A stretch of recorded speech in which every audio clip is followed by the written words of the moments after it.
Welcome everyone, it is Andrew from MAO Magic. I absolutely love sous vide cooking, but I've always had a few issues. And the biggest one, I want to get a good sear on the outside of my steak. When it comes out of your sous vide, it's kind of gray and unappetizing looking. So often I'll just throw it in a skillet or on the grill. Problem is, some of those are not options for those in a small apartment. For instance, if you throw it in a skillet, it could produce quite a bit of smoke. Some people have tried to use torches, but they tend to have a really pointed tip and hard to really give a good sear on the outside of the steak. To use the Searzall, you do need a torch and a head, so you could use the TS8000 or the TS4000 from Burnzomatic. Those are really the only two that Searzall recommends. When you put it on, you do need to make sure you leave a very specific amount of gap between the top of your torch and the inside of the Searzall. They do provide a little spacing stick, or you can simply stack a nickel and a dime to get the same amount of space. It is important because if it is too close or too far, you could very well damage the screens on the end of the Searzall.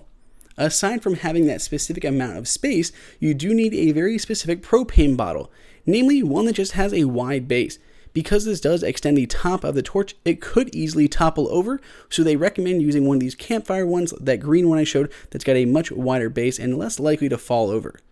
The first time you use your Searzall, it is very important to season it, and that is holding it straight down perpendicular to the floor for a full 2 minutes to burn off that non-toxic binder on the inside of the container. So we will give this a quick test here in this video. I'm going to use a filet. I'll just add a little bit of butter, some rosemary, and put that filet mignon into a vacuum seal little piece of plastic here. I'm going to drop it in my sous vide and bring it out at a nice mid-rare. Once I've brought it up to temp, I will remove it from the bath and place it on my cast iron serving plate, and I'll use the Searzall to give it the final finish. Alongside this nice sear, I'm going to show you what else I prepared with this meal, and that's going to be, I'm going to fry off some rosemary here real quick, just a little bit of olive oil in this pan for a couple seconds to give it a good crispiness, and I'll put that on top of not only the filet itself, but on top of these roasted red potatoes. So that is it. We go ahead and sprinkle that on top, and we'll cut into the filet.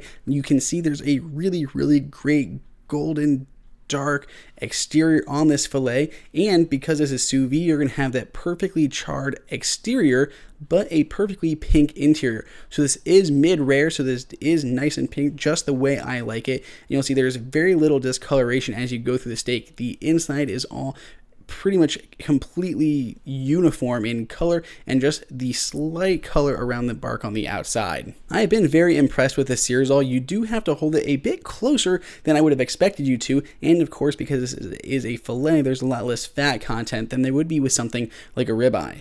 That said, it works really well, and not just for fillets, for finishing off a pizza or a burger, or even crisping up some eggs. It works really well. Let us know what you think down in the comments. You can pick yourself one up from the link in the description below. Please subscribe. Till next time, it's Andrew for MAO Magic.